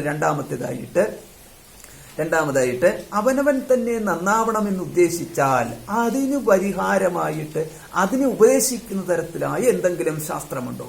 അവിടെയും കാണാം. അതിനാണ് ഭഗവത്ഗീത. അപ്പൊ ഭഗവത്ഗീതയുടെ രണ്ടാമത്തെ കാര്യം എന്ന് പറഞ്ഞതാണ്. അപ്പൊ ഒന്നാമത്തേതെന്ന് പറഞ്ഞു കഴിഞ്ഞാല് പ്രശ്ന പരിഹാരം, രണ്ടാമത്തേതെന്ന് പറഞ്ഞു കഴിഞ്ഞാല് നമുക്ക് ഈ നന്നാവാൻ, അതായത് പ്രശ്നങ്ങൾ ഉണ്ടാവാതിരിക്കാനുള്ള, അതാണല്ലോ നന്നാകുക എന്ന് പറഞ്ഞു കഴിഞ്ഞാൽ. അതായത് അവനവൻ നന്നാകാൻ പോയി കഴിഞ്ഞാല് അതിനുള്ള ഉപദേശം. അപ്പൊ ഇത്രയൊക്കെ എത്തിക്കഴിയുമ്പോൾ നമുക്ക് കാണാം ഭഗവത്ഗീത എന്ന് പറഞ്ഞു കഴിഞ്ഞാല് ഇനി നമുക്ക് പഠിക്കേണ്ട ആവശ്യമുണ്ടോ ഇല്ലയോ? ഉണ്ട്, തീർച്ചയായിട്ടും. അവനവന്റെ മനസ്സിനെ നിയന്ത്രിക്കുക എന്ന് പറയുന്നതും അവനവന്റെ കാര്യങ്ങളിൽ ശുഭപര്യവസാനിയായിട്ട് എത്തുക എന്ന് പറയുന്നതും ഒക്കെ ആവശ്യമുള്ളതാണ്. അത് വെച്ചിട്ടാണല്ലോ, വ്യക്തികളുടെ സമാഹാരമാണല്ലോ സമൂഹം. അതുകൊണ്ട് ഈ സമൂഹം എങ്ങനെ വേണമെങ്കിലും ആവട്ടെ, അതിനുള്ളിൽ ഒരു നന്മ എന്നുള്ള രീതിയിൽ എനിക്കൂടെ എന്റെ കോൺട്രിബ്യൂഷൻ ഒരു നല്ല മനുഷ്യനായിട്ട് ജീവിക്കുക എന്നുള്ളതാണ് എങ്കിൽ അത് ചെയ്യുമ്പോൾ ഞാൻ സമൂഹത്തോടൊരു സേവനം ചെയ്യുമല്ലോ. അപ്പോൾ അപ്രകാരമല്ല നോക്കിക്കഴിയുമ്പോൾ അതിലൂടെ നമുക്ക് കാണാം വ്യക്തിയുടെ ധർമ്മത്തിലേക്കുള്ള പ്രവേശനം ഒരു സമൂഹത്തിന്റെ ധർമ്മത്തിലേക്കുള്ള പ്രവേശനമാകും. അപ്പൊ സമൂഹത്തിന്റെ ധർമ്മത്തിനെ ഉദ്ധരിക്കൽ എന്ന് പറയുന്നത് വ്യക്തിയുടെ ധർമ്മത്തിന്റെ ഉദ്ധാരണം തന്നെയാകുന്നു സമൂഹത്തിന്റെ ധർമ്മത്തിന്റെ ഉദ്ധാരണം. ചുരുക്കത്തിൽ നമുക്ക് കാണാം, ഇവിടെ നമ്മള് ധർമ്മം എന്ന് പറയുന്നത് പരിരക്ഷിച്ചാൽ, ധർമ്മം രക്ഷിച്ചാൽ, വ്യക്തിയിലെ ധർമ്മം രക്ഷിച്ചു കഴിയുമ്പോൾ ആ വ്യക്തിയുടെ സമാഹാരമാണ് സമൂഹം എന്നുള്ളതുകൊണ്ട് സമൂഹത്തിന്റെ പൊതുവായ ധർമ്മവും രക്ഷിക്കപ്പെടുന്നു. ധർമ്മോ രക്ഷതി രക്ഷിതഃ, ഇതാണ് ശാസ്ത്രം. അപ്പോൾ എപ്പോൾ നമ്മൾ ധർമ്മത്തെ രക്ഷിക്കുന്നുവോ അപ്പോൾ ധർമ്മം നമ്മളെ രക്ഷിക്കുന്നു. അതാണ് ധർമ്മോ രക്ഷതി രക്ഷിതഃ എന്ന് പറഞ്ഞാൽ എങ്ങനെയായിരുന്നു നമ്മൾ മനസ്സിലാക്കേണ്ടത്? രക്ഷിതഃ ധർമ്മഃ, രക്ഷിതഃ ധർമ്മഃ, രണ്ടും നോമിനേറ്റീവ് സിംഗുലർ. രക്ഷിതഃ ധർമ്മഃ, രക്ഷിക്കപ്പെട്ടതായ ധർമ്മം. രക്ഷിതഃ എന്ന് പറയുന്ന പാസ്റ്റ് പാർട്ടിസിപ്പിൾ രൂപം. സ്വല്പം സംസ്കൃതം ആയിപ്പോയതാണ് കേട്ടോ, കുഴപ്പമില്ല. രക്ഷിക്കപ്പെട്ടതായ past participle singular form, nominative singular പ്രഥമാ വിഭക്തി. രക്ഷിതഃ ധർമ്മഃ രക്ഷകം, ആരെ രക്ഷിക്കുന്നു എന്നുള്ളത്? രക്ഷകം, ധർമ്മത്തെ രക്ഷിക്കുന്നവനെ. രക്ഷിതഃ ധർമ്മഃ രക്ഷകം, രക്ഷിച്ചവനെ രക്ഷതി. ധർമ്മോ രക്ഷതി രക്ഷിതഃ. രക്ഷിതഃ എന്ന് പറയുന്നതും രക്ഷകഃ എന്ന് പറയുന്നതും ഒന്ന് തന്നെ. രക്ഷിതഃ ധർമ്മഃ രക്ഷകം രക്ഷതി. രക്ഷിതഃ രക്ഷക എന്ന് പറയുന്ന രണ്ടാണ്. രക്ഷിത എന്ന് പറഞ്ഞാൽ രക്ഷിക്കപ്പെട്ടത്, രക്ഷകഃ എന്ന് പറഞ്ഞാൽ രക്ഷിച്ചത്. അപ്പോൾ ധർമ്മത്തെ നമ്മൾ രക്ഷിച്ചാൽ ധർമ്മം നമ്മളെ രക്ഷിക്കും. ഇതാണ് ഇത്രയുള്ള ഇതിന്റെ അർത്ഥം. അപ്പൊ അതുകൊണ്ട് ഇവിടെ ഇപ്പോൾ നമ്മൾ ധർമ്മത്തെ എന്താണെന്നറിഞ്ഞ് അതിനെ രക്ഷിച്ചു കഴിയുമ്പോൾ ആ ധർമ്മത്താൽ സംരക്ഷിക്കപ്പെട്ടവനായിട്ട് വ്യക്തി മാറുന്നു. വ്യക്തികളുടെ സമാഹാരമാണ് സമൂഹം. അതുകൊണ്ട് ഓരോ വ്യക്തിയും അപ്രകാരം ധർമ്മത്താൽ രക്ഷിക്കപ്പെട്ടവരായിട്ട് മാറുമ്പോൾ ധർമ്മത്താൽ രക്ഷിക്കപ്പെട്ട വ്യക്തികള് തീർച്ചയായിട്ടും ഉത്കൃഷ്ടതയെ, ശാന്തിയെ, സമാധാനത്തെ, സുഖത്തെ, ഐശ്വര്യത്തെ പ്രാപിക്കും. അപ്പൊ ചുരുക്കത്തിൽ ഇപ്പൊ നമുക്ക് എന്താണ് സാമൂഹ്യ പ്രശ്നം എന്ന് പറയുന്നത്? മറ്റുള്ള പ്രശ്നങ്ങളൊക്കെ പരിഹരിക്കാൻ ഇപ്പൊ എന്താണ് ഒരു പരിഹാരം? ഗീത പഠിക്കുക. കാരണം ഗീത ധർമ്മത്തിന്റെ ഗ്രന്ഥമാണല്ലോ. അപ്പൊ ഇപ്പൊ നോക്കിക്കേ, ഇപ്പൊ നമുക്ക് മുമ്പ് നമ്മൾ പറഞ്ഞു സാമൂഹ്യ പ്രശ്നം തീരാൻ എന്താ പരിഹാരം? ഗീത പഠിക്കുക. സാമ്പത്തിക പ്രശ്നം തീരാൻ എന്താ പരിഹാരം? ഗീത പഠിക്കുക. അപ്പൊ എന്തുകൊണ്ട് ഗീത പഠിക്കുന്നു? ഗീത പഠിക്കുന്നു എന്ന് പറയുന്നത് ധർമ്മത്തെക്കുറിച്ചാണ് പഠിക്കുന്നത്. ധർമ്മത്തെക്കുറിച്ച് പഠിച്ചാൽ മാത്രം പോരാ, ധർമ്മത്തെ രക്ഷിക്കാൻ പഠിക്കുന്നു. അപ്പൊ ധർമ്മം എന്താണെന്നറിയുന്നു, ധർമ്മത്തെ രക്ഷിക്കേണ്ടത് എങ്ങനെയാണെന്ന് അറിയുന്നു. ധർമ്മത്തെ രക്ഷിക്കുന്നതിലൂടെ നമ്മൾ സമൂഹത്തെ രക്ഷിക്കുന്നു. സമൂഹത്തെ രക്ഷിക്കുന്നതിലൂടെ സാമൂഹ്യ പ്രശ്നങ്ങൾ നമുക്ക് ഇല്ലാതായി മാറുന്നു. അപ്പൊ അതുപോലെ തന്നെ അതിന്റെ ബാക്കിയുള്ള രീതിയിലും ഇതേമാതിരി നമുക്ക് കാണാം. ഇവിടെ നമുക്ക് ഒരു ചെറിയ തുടക്കം അവനവനിൽ തുടങ്ങി വെച്ചാൽ അത് ഒരു വലിയ ഒരു ജ്വാലയായിട്ട്, ജ്ഞാനത്തിന്റെ ജ്വാലയായിട്ട്, ഐശ്വര്യത്തിന്റെ ഒരു സമാഹാരമായിട്ട് അത് സമൂഹത്തിലേക്ക് വ്യാപിക്കും. അതുകൊണ്ടാണ് പറയുന്നത് ഭഗവത്ഗീത കിഞ്ചിതീത ഗംഗാജലലവ കണികാപീത സകൃതപിയേന മുരാരി സമർച്ച. പിന്നീട് അതോടൊപ്പം തന്നെ ഭഗവതിനെ ഒന്ന് സ്മരിച്ചാൽ, അപ്പൊ ഭഗവാനെ സ്മരിക്കുക എന്ന് പറയുമ്പോൾ എപ്പോഴും നമുക്കൊരു സംശയമുണ്ട്. ഭഗവാൻ ഈശ്വരൻ എന്ന് പറഞ്ഞാൽ ഒരു ഈശ്വരനാണോ, അനേകം ഈശ്വരനാണോ തുടങ്ങിയിട്ടുള്ള രീതിയിലുണ്ട്. അപ്പൊ അവിടെ എന്ന് പറഞ്ഞു കഴിഞ്ഞാൽ ഈശ്വരനെ കുറിച്ച് ഇപ്പൊ നമുക്കിപ്പോ എങ്ങനെ പറയാം? ഈശ്വരനെ കുറിച്ച് എന്താണ് ഈശ്വരൻ ഇപ്പൊ എങ്ങനെയാ പറയുക? അപ്പൊ ഈശ്വരനെ ആരെങ്കിലും കണ്ടിട്ടുണ്ടോ? ഈശ്വരനെ ആരെങ്കിലും കാണേണ്ടതുണ്ടോ? അപ്പൊ അടുത്ത ചോദ്യം ചോദിക്കാം, ഈശ്വരനെ കാണേണ്ടതുണ്ടോ, കണ്ടിട്ടുണ്ടോ എന്ന് കാണേണ്ടതുണ്ടോ? ഈശ്വരനെ നമുക്ക് ഉപകാരം ചെയ്യുമോ? ഈശ്വരനെ കൊണ്ട് എന്ത് ഉപകാരമാണ് നമുക്ക് വേണ്ടത്? ഈശ്വരൻ നമുക്ക് ശ്വസിക്കാൻ വായു തന്നിട്ടില്ലേ? ഈശ്വരനുണ്ട് എന്നുള്ള ആ ഇതിൽ നമുക്ക് നോക്കിക്കഴിഞ്ഞാൽ ശ്വസിക്കാൻ വായു തന്നിട്ടില്ലേ? കുടിക്കാൻ ജലം തന്നിട്ടില്ലേ? അവൻ കുടിക്കാൻ ജലം തന്നിട്ടില്ലേ? ശ്വസിക്കാൻ വായു തന്നിട്ടില്ലേ? പിന്നെ കഴിക്കാൻ ഭക്ഷണവും തരുന്നില്ലേ?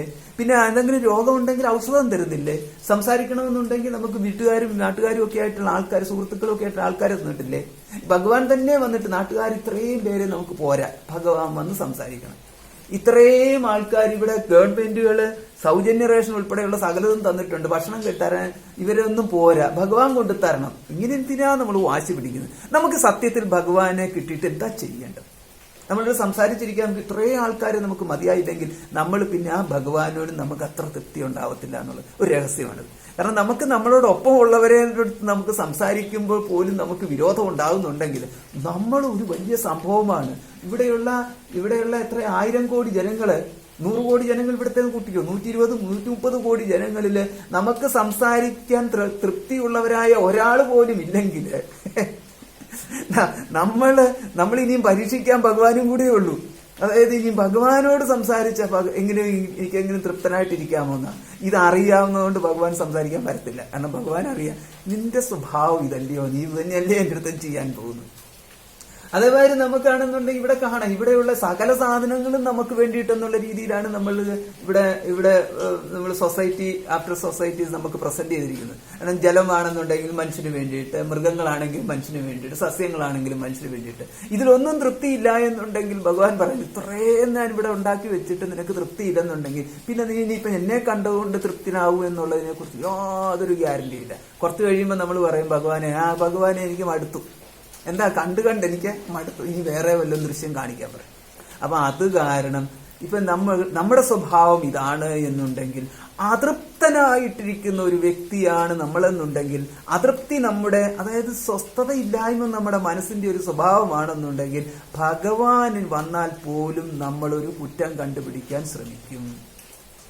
ഭഗവാൻ ഇരിക്കുന്ന ദേശത്ത് പോയാൽ അവിടെയും ഇപ്പൊ നമുക്ക് കഥയിൽ നിന്ന് നമുക്ക് കാണാം. നമുക്ക് ഈ ഹിരണ്യാക്ഷനും ഹിരണ്യകശിപും ഒക്കെയുള്ള ആൾക്കാരുണ്ടല്ലോ. ഇതിനകത്ത് ഹിരണ്യാക്ഷൻ ചോദിച്ച് ഹിരണ്യാക്ഷനും ഹിരണ്യകശിപും ഒക്കെ ഭഗവാൻ നേരെ വിഷ്ണുവിന്റെ സ്ഥലത്ത് തന്നെ എത്തിയിട്ട് ചോദിക്കും, എവിടെയാ വിഷ്ണു? എന്റെ അടുത്ത് ധൈര്യമുണ്ടെങ്കിൽ എന്റെ അടുത്ത് വന്ന് യുദ്ധം ചെയ്യും. ഇത് കേട്ടിട്ട് ഭഗവാൻ അവിടെ നിന്ന് മറഞ്ഞു. ഭഗവാൻ പിന്നെ ഒരിക്കലും പ്രത്യക്ഷപ്പെട്ടില്ല.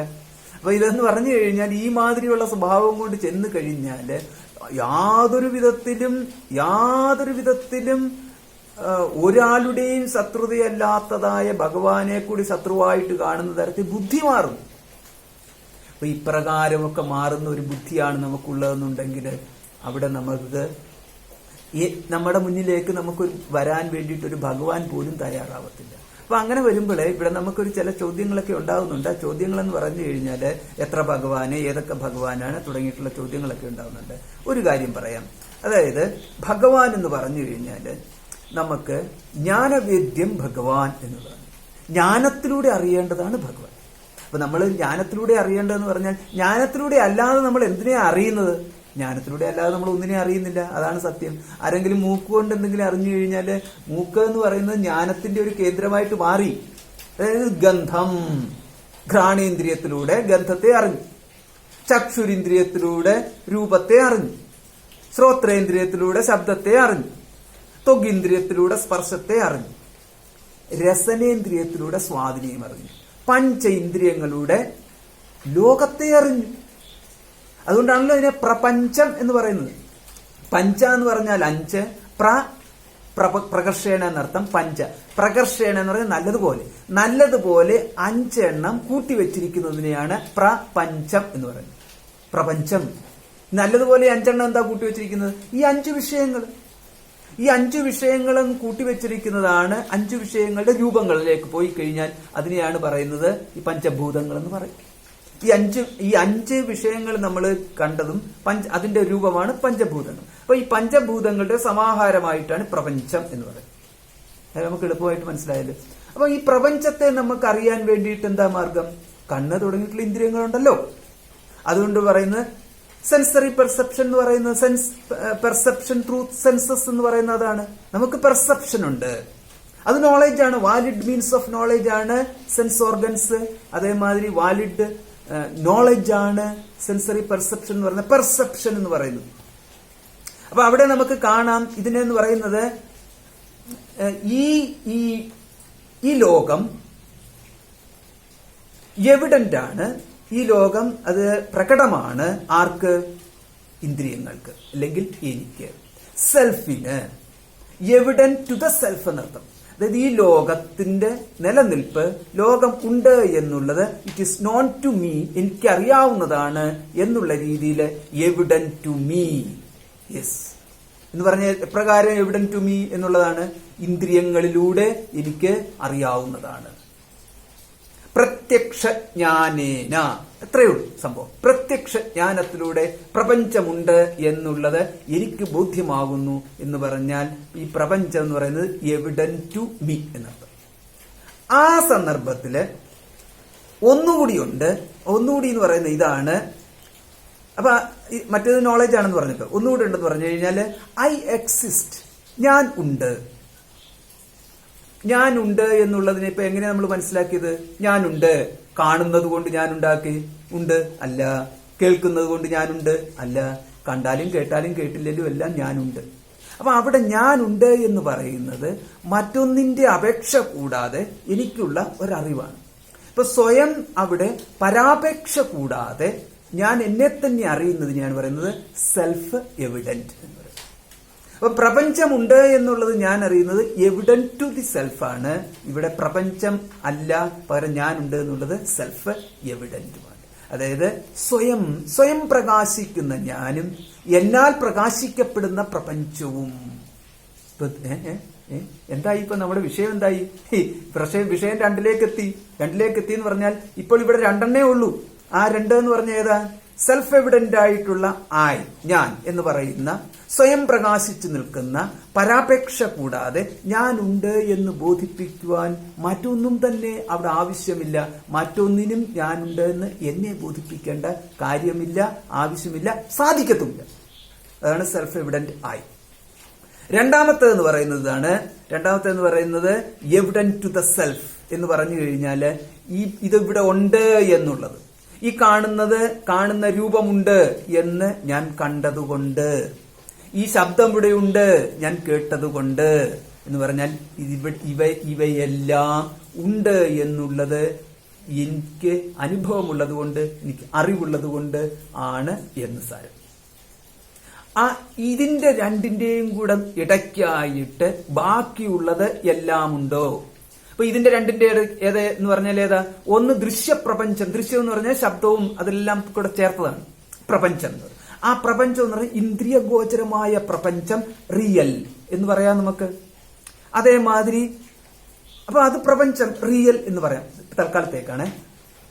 അതേമാതിരി എക്സിസ്റ്റ് എന്ന് പറയുന്നത്, ഞാനുണ്ട് എന്ന് പറയുന്നത്, അതിനെ നമുക്ക് പറയാം റിയൽ എന്ന് പറഞ്ഞാൽ അതും നമുക്ക് സംശയമില്ല. അപ്പൊ സംശയമില്ലാത്ത 2 നമുക്ക് കിട്ടി. സംശയമില്ലാത്ത 2 ഏതാ? ഒന്ന് റിയൽ വേൾഡ്, 2 റിയൽ ആയി. ഇനിയിപ്പം പിന്നെ വേറെ ഏതാ ഉള്ളത്? പിന്നെ എന്ന് പറയുന്നതാണ് നമുക്ക് ഇവിടെ വേൾഡ് എക്സിസ്റ്റ് ഉണ്ട്, ഐ എക്സിസ്റ്റ് ഉണ്ട്. ഞാൻ ഉണ്ടാവാനുള്ള കാരണമെന്ത്? ഒരു ക്വസ്റ്റ്യൻ മാർക്ക്. പ്രപഞ്ചം ഉണ്ടാവാനുള്ള കാരണമെന്ത്? അവിടെയും ഒരു ക്വസ്റ്റ്യൻ മാർക്ക്. അപ്പൊ അവിടെ എന്ന് പറഞ്ഞു കഴിഞ്ഞാല് കാരണത്തിലേക്ക് നമ്മൾ അന്വേഷിച്ചു. കാര്യമായ പ്രപഞ്ചം എന്ന് നമ്മൾ നിശ്ചയിച്ച ശേഷം പ്രപഞ്ചത്തിന്റെ കാരണമെന്ത്? ഞാൻ എന്ന് പറയുന്നത് കാര്യമെന്നുള്ള രീതിയിൽ എടുത്തതിന് ശേഷം എന്റെ കാരണമെന്ത്?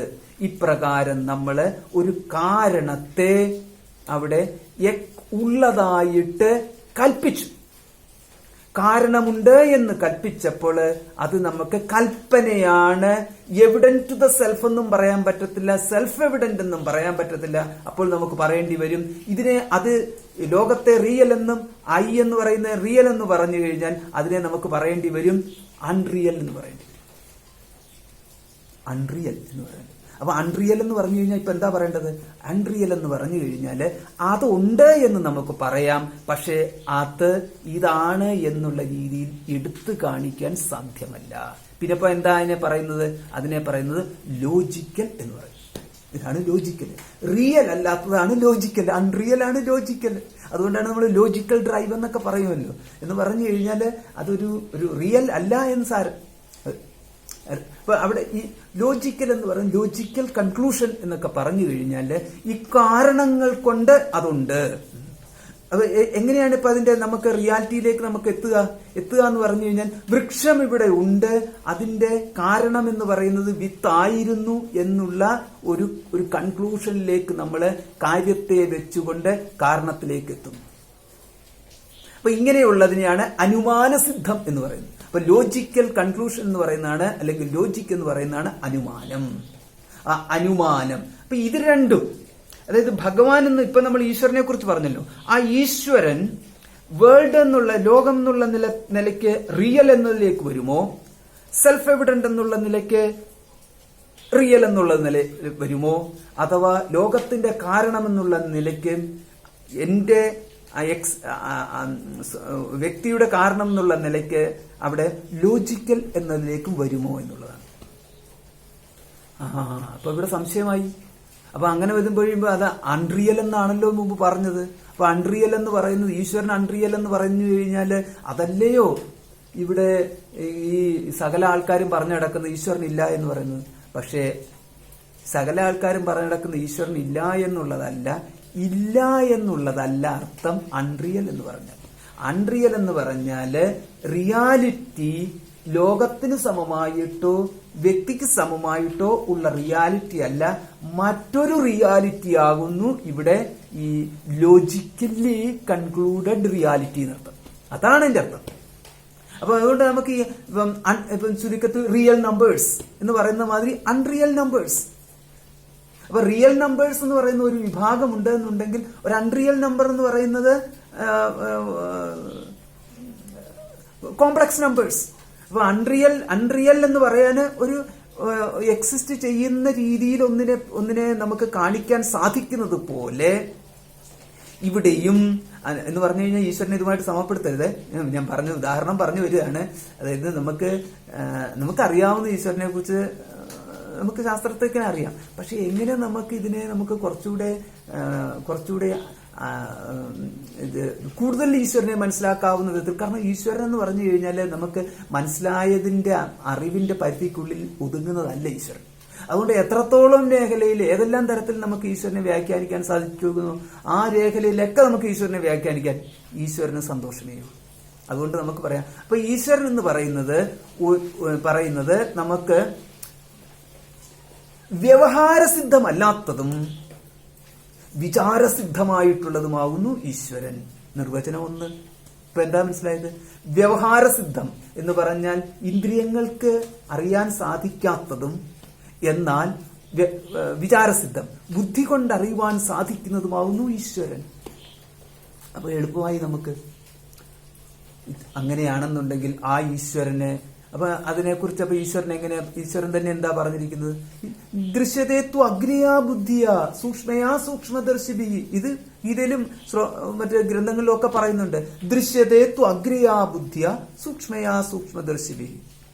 നല്ലതുപോലെ വിചാരം ചെയ്യാൻ കഴിയുന്ന ആൾക്കാർക്ക് അവരുടെ ബുദ്ധി കൊണ്ട് അറിയാൻ സാധിക്കുന്നതാകുന്നു ഈശ്വര തത്വം. ഇത്രയേ ഉള്ളൂ ഭഗവത്ഗീതയിലും പറഞ്ഞിരിക്കുന്നു, ഇത്രയേ ഉള്ളൂ ശാസ്ത്രങ്ങളിലും പറഞ്ഞിരിക്കുന്നത്. പക്ഷെ അങ്ങനെ പറഞ്ഞുകൊണ്ട് നമുക്ക് അതത്ര നിസ്സാരമാണെന്ന് എടുക്കരുത്. കാരണം നിസ്സാരമൊന്നും അല്ല ഇവിടുത്തെ കാര്യങ്ങൾ. നമ്മൾ വിചാരിക്കുന്നതിനേക്കാളും വലിയ വലിയ കാര്യങ്ങളാണത്.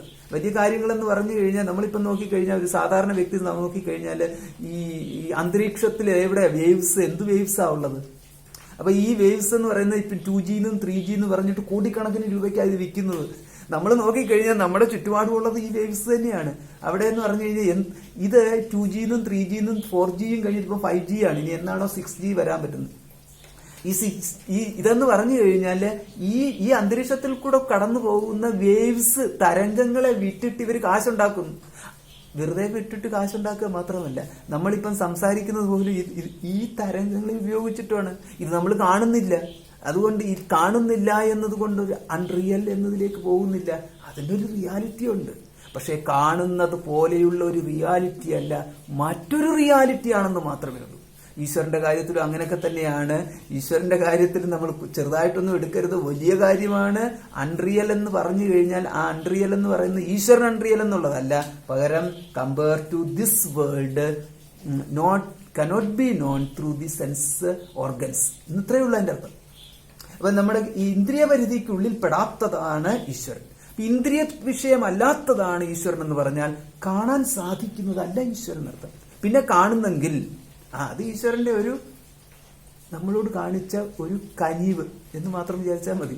കേൾക്കാൻ സാധിക്കുന്നതല്ല ഈശ്വരൻ. കേൾക്കുന്നുണ്ട് എങ്കില് ഈശ്വരൻ കാണിച്ച ഒരു ദയ, അപ്രകാരമാണ് ഈശ്വരന്റെ തത്വം എന്നുള്ളത്. അപ്പൊ അങ്ങനെ വരുമ്പോൾ ഈശ്വരൻ നമുക്ക് വിചാര വിഷയമായിട്ട് മാറുന്നു, അറിയേണ്ട വിഷയമായിട്ട് മാറുന്നു. അപ്പൊ നമുക്ക് ആദ്യം എന്ത് കണ്ടു? ധർമ്മം അറിയേണ്ട വിഷയമാകുന്നു. 2 ഈശ്വരൻ അറിയേണ്ട വിഷയമാകുന്നു. അപ്പൊ ഈശ്വരനെയും അറിഞ്ഞു കഴിഞ്ഞാൽ ധർമ്മവും അറിഞ്ഞു കഴിഞ്ഞാൽ അപ്പൊ ഇതെല്ലാം നമുക്ക് എവിടുന്ന് അറിയാൻ സാധിക്കുന്നു? അപ്പൊ ഇതെല്ലാം കേട്ട് കഴിയുമ്പോൾ ഇതൊക്കെ എനിക്ക് അറിയേണ്ടതാണല്ലോ, ഇതെല്ലാം അറിയേണ്ടതാണെന്ന് നമുക്ക് തോന്നുന്നുണ്ടെങ്കിൽ ഇതെല്ലാം നമുക്ക് അറിയാനൊരു ശ്രമം നടത്താം ഭഗവത്ഗീതയിലൂടെ. അപ്പൊ ഗീത ഇപ്പൊ എന്തായി? ഗീത എന്ന് പറയുന്നത് ധർമ്മത്തെ ബോധിപ്പിക്കുന്ന ഗ്രന്ഥമാണ്. ഈശ്വരൻ എന്താണെന്ന് നമ്മളെ അറിയിപ്പിക്കുന്ന ഗ്രന്ഥവുമാണ്. പിന്നെയും ഗീതയുണ്ട്. ഗീതയുടെയും മഹിമ നമുക്ക് ഈശ്വരന്റെ മഹിമ പറഞ്ഞു തീർക്കാൻ സാധിക്കാത്തതുപോലെ ഈ ഗീതയുടെ മഹിമയെ നമുക്ക് പറഞ്ഞു തീർക്കാൻ സാധിക്കത്തില്ല. എങ്കിൽ കൂടിയും നമുക്ക് തൽക്കാലം നമുക്ക് ഒരു വിരാമം ആ മേഖലയിൽ കൊടുക്കാം. ഇനിയിപ്പോ നമുക്ക് ഗീതയിലേക്ക് വരാം. അപ്പൊ ഗീതയിലേക്ക് വന്നു കഴിഞ്ഞാൽ നമ്മൾ ഇവിടെ ഇപ്പോൾ ഗീതയെ സ്തുതിക്കുന്നു. ഗീത മാതാവായി കണ്ടുകൊണ്ട്, ഭഗവത്ഗീത എന്ന് പറയുന്നത് ജ്ഞാനരൂപിണിയായി കണ്ടുകൊണ്ട്, ഒരു ശിശു എന്നുള്ള നിലയിൽ സമ്പൂർണമായിട്ടും നമ്മൾ ആശ്രയഭാവം കാണിച്ചുകൊണ്ട് സ്തുതിച്ചുകൊണ്ട് രക്ഷിക്കണേ എന്നുള്ള ഒരു പ്രാർത്ഥന നടത്തുന്നു. അപ്പൊ ഈ രക്ഷിക്കണേ എന്നുള്ള പ്രാർത്ഥന നടത്തുന്നത് ആരോടാണ്? ജ്ഞാനത്തോടാണ് പ്രാർത്ഥന നടത്തുന്നത്, ധർമ്മത്തോടാണ് പ്രാർത്ഥന നടത്തുന്നത്, ഈശ്വരനോടാണ് പ്രാർത്ഥന നടത്തുന്നത് എന്ന് പറഞ്ഞു കഴിഞ്ഞാൽ ഇവിടെ എന്ന് പറയുന്നത് എന്റെ ബുദ്ധി നന്നാക്കണേ എന്നാണ് പ്രാർത്ഥന. അതാണ് എന്റെ പ്രശ്നങ്ങൾ പരിഹരിക്കണേ എന്നുള്ളതാണ് പ്രാർത്ഥന. എന്റെ ബുദ്ധി തെളിഞ്ഞതായിട്ട് മാറണമേ. അപ്പൊ ഇങ്ങനെ വന്നു കഴിയുമ്പോൾ ആ പ്രാർത്ഥനയോട് കൂടിയിട്ടാണ് ഇത് ആരംഭിക്കുന്നത്. ഈ പ്രാർത്ഥന ഭഗവത്ഗീതയിലുള്ളതല്ല, പകരം പിന്നീട് ആൾക്കാർ എഴുതി ചേർത്തതാണ്. പിന്നെ എന്ന് പറഞ്ഞാൽ പുരാണത്തിലൂടെ ഉള്ളതാണ്. അപ്പൊ നമുക്ക് ഇത് ഒന്ന് വളരെ ഫാസ്റ്റ് ആയിട്ട് നമുക്ക് ആ പ്രാർത്ഥനയെ ഒന്ന് അർത്ഥം നോക്കിപ്പോ. പാർത്ത് ഓം ഇതാണ് ധ്യാനം തുടക്കത്തെ ഗീതയുടെ ധ്യാനമാണ് നമ്മൾ കേട്ടത്. അതിന്റെ അർത്ഥമാണ് ഇപ്പോൾ പറയുന്നത്. ഓം പാർത്ഥായ പ്രതിബോധിതാം ഭഗവതാ നാരായണേന സ്വയം. പാർത്ഥനായിക്കൊണ്ട് പ്രതിബോധിതാം പറഞ്ഞപ്പെട്ടതും ഭഗവതാ നാരായണേന ഭഗവാൻ നാരായണനാൽ പാർത്ഥനോട് പറഞ്ഞതും വ്യാസേന ഗ്രഥിതാം പുരാണമുനിന മധ്യേ മഹാഭാരതം മഹാമുനിയായിട്ടുള്ള പുരാണ പ്രസിദ്ധനായിട്ടുള്ള വ്യാസമഹർഷിയാൽ മഹാഭാരത മധ്യത്തിൽ ചേർത്തിട്ടുള്ളതും അദ്വൈതാമൃത വർഷിണീം ഭഗവതീം അഷ്ടാദശാധ്യായിനീം അദ്വൈതമാകുന്ന അമൃതത്തെ വർഷിക്കുന്നതായ 18 അധ്യായങ്ങളോട് കൂടിയിട്ടുള്ളതുമായ അംബ ത്വാമനുസന്ധതാമി ഭഗവത്ഗീതേ ഭവദ്വേഷിണീം ഭവസാഗരത്തെ ഭവദുഃഖത്തെ സംസാര ദുഃഖത്തെ നശിപ്പിക്കുന്നതായ ഹേ അംബ ഭഗവത്ഗീതേ മാതാവായിരിക്കുന്ന ഭഗവത്ഗീതയെ ഞാന് വന്ദിക്കുന്നു. നമോസ്തുതേ വ്യാസ വിശാല ബുദ്ധേ ഫുല്ലാരവിന്ദായ തപത്രനേത്ര യേനത്വയാ ഭാരത തൈലപൂർണഃ പ്രജ്വാലിതോ ജ്ഞാനമയ പ്രദീപഃ. അപ്പൊ ഭഗവത്ഗീതയെ വന്ദിച്ച ശേഷം ഇനി ഗീതാ കർത്താവായിട്ടുള്ള വ്യാസമഹർഷിയെ വന്ദിക്കുന്നു. ഹേ വ്യാസമഹർഷിയെ, അങ്ങേക്കായിട്ട് എന്റെ നമസ്കാരം. വിശാല ബുദ്ധിയെ, വിശാലമായ ബുദ്ധിയോടുകൂടി സർവജ്ഞാനത്തോടും കൂടിയിരിക്കുന്ന സർവജ്ഞനായിരിക്കുന്ന വ്യാസമഹർഷിയെ ഞാൻ വന്ദിക്കുന്നു. പുല്ലാരവിന്ദായ തപത്രനേത്ര, അതായത് വിടർന്ന താമരയുടെ ഇതളുപോലത്തെ രൂപത്തോടുകൂടിയ കണ്ണുകളോടുകൂടിയ ആ വ്യാസമഹർഷിയെ ഞാൻ വന്ദിക്കുന്നു. യേനത്വയാ ഭാരത തൈലപൂർണഃ പ്രജ്വാലിതോ ജ്ഞാനമയ പ്രദീപഃ. അപ്പൊ ജ്ഞാനത്തെ പ്രകാശിപ്പിക്കാൻ ഈ ഭാരത തൈലം എന്ന് പറയുന്ന ഭാരതമാകുന്ന മഹാഭാരതമാകുന്ന എണ്ണയിൽ ഈ ജ്ഞാനത്തെ പ്രകാശിപ്പിച്ചതായ വ്യാസമഹർഷിയെ ഞാൻ വന്ദിക്കുന്നു. പ്രപന്ന പാരിജാതായ തോത്രവേത്രൈകപാണയേ ജ്ഞാനമുദ്രായ കൃഷ്ണായ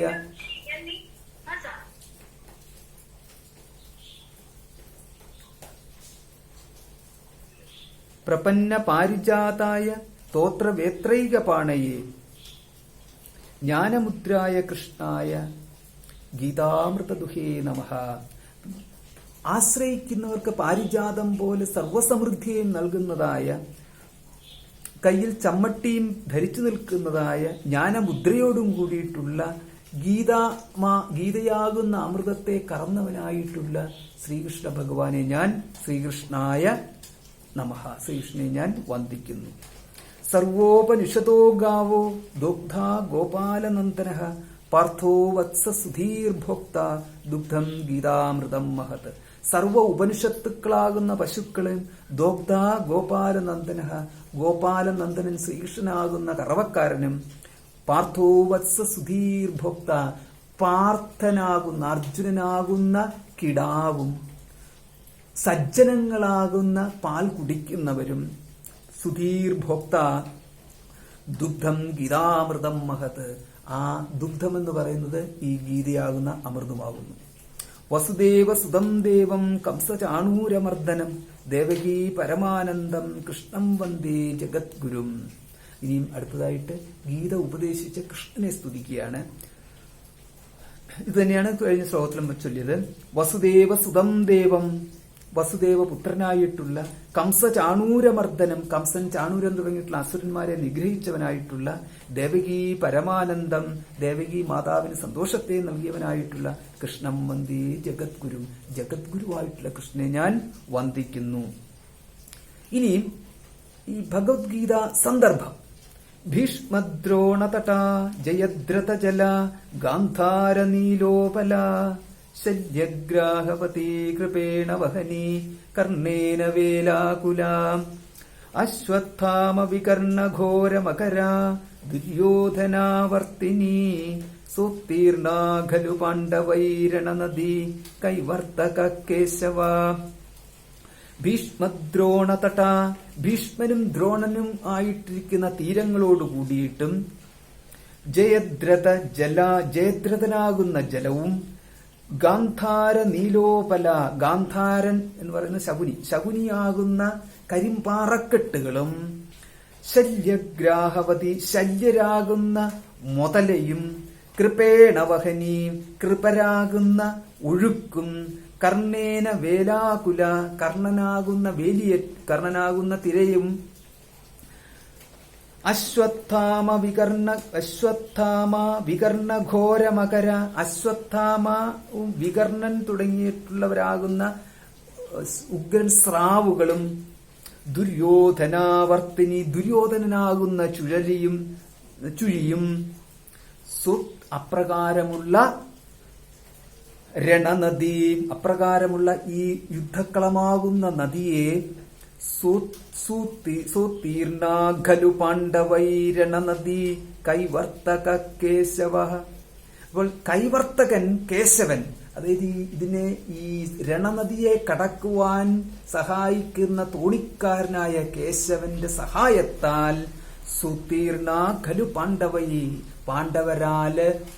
പാണ്ഡവരാൽ ഈ നദി കടക്കപ്പെട്ടു എന്ന്. ഭഗവാന്റെ അനുഗ്രഹത്താല് ഇവരെയെല്ലാം ജയിച്ചു. പാരാശര്യവചഃ സരോജമമലം ഗീതാർത്ഥഗന്ധോത്കടം നാനാഖ്യാനകകേസരം ഹരികഥാ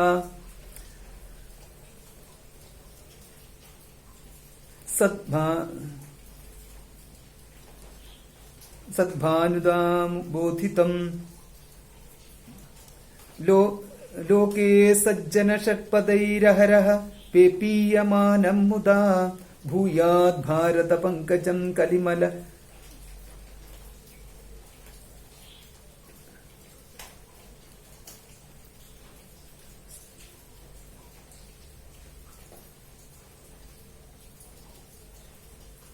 ഇതൊക്കെ ഇതിനകത്ത് കുറച്ച് തെറ്റുണ്ട്. അപ്പൊ നമുക്ക് ആ ശ്ലോകം നമുക്ക് അവിടെ കിടക്കട്ടെ.